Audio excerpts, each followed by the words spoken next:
This is an urgent video. What do you do when your bees are running out of honey in the middle of winter? And I didn't say I was going to make you more videos. I was busy building more deeps.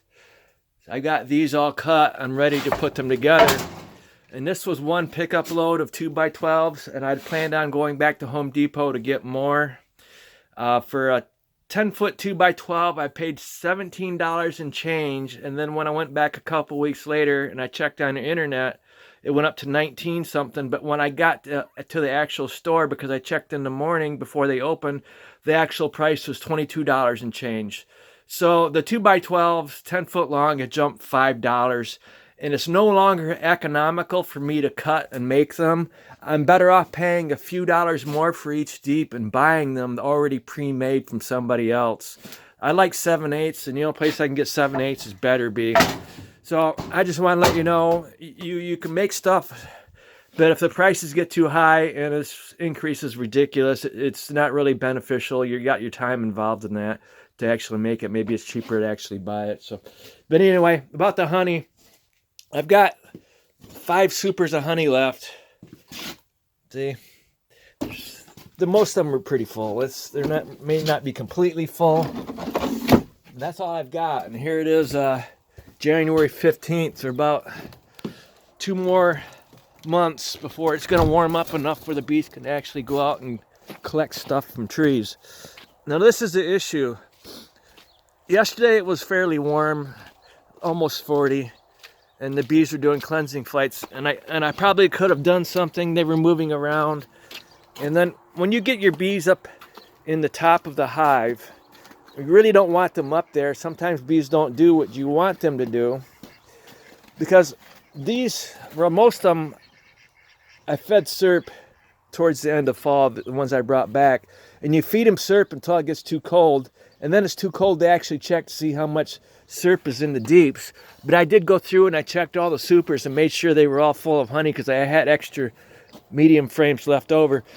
So when they get up in the top like this, all they're doing is eating here, and the only thing you can do to actually check, see how much honey is in there, is lift it. And I'm not liking that. That's very light for a full-size hive. So what do you do when you have a cluster of bees here and you don't really want them flying out, because they'll end up on the ground, the snow? You see, if I pulled this off right now, see that? They'd be all over. And you really can't take frames out that are empty of honey and put new ones in when the bees are on them. So what do you do? Well, let me show you what I'm doing. And I did have these double stacked, but when it gets towards the point where they're running out of honey, I don't want to double stack them anymore. I want to know how light they are, so I want to be able to lift them up. And then here, like I said yesterday, all these hives in here were outside, and I had a chance to lift them again. And this one right here is one colony that's been up in the super for over a month, and the hive was very light. So what I did is I got one of my honey supers full of honey, and I just I had the cover on the floor right here. I had the cover on the floor, and I took off the super from off the shim here where I have the sugar. And I didn't mention, you can give bees all the sugar in the world, but if they run out of honey, they're still going to starve. The sugar is there to try to supplement them from eating all of the honey, but without the honey, the sugar's not enough. They need the honey to get their moisture. There's no moisture in the sugar. They need that honey. Without that honey, they will die. So anyway, I took off. They were running around in here, and it was kind of strange. They were running around when I put them out yesterday, and they had a chance to do cleansing flights, but most of them didn't. It wasn't really warm enough. But for them to be running around like that, I knew something wasn't right, and I knew they were light. So I went ahead, I took that super off, set it down, and I set the honey super on top of the shim, and then I took that super and I set it back on there, and this was like a half hour ago. And you would think, well, a lot of bees would end up all over the place. This is how many bees flew out. And the reason I do it next to the windows on my doors is because the bees will go towards the light.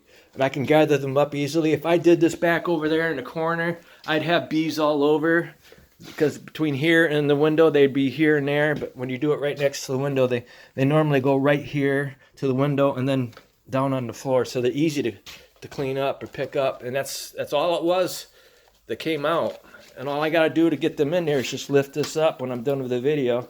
And see how calm they are after I gave them some honey. Most of them are pretty calm, so I got to gather some more bees now. But I just want to show you, when they start running out of honey and they're starving, they'll be running around if it's warm enough for them to run around. A lot of times when it's too cold, they can't run around, and you're not going to know they're starving. So that's why you got to pick up the hive. But because this was inside, I picked it up and they were running around. I knew something wasn't right. I gave them the honey super, and they've calmed down considerably. They're just so calm now, and they'll work their way down because it's warm enough in here. They can move around. They'll work their way down to that honey, and then after they get down there and there's not very many bees up here, I can take that off and brush the bees out and gather them all up. It might take me a couple days before they go down, but that's how I deal with colonies that are running out of honey. I bring them inside here where I can do it where it's warm enough. I don't have to worry about losing the bees. Okay, thank you.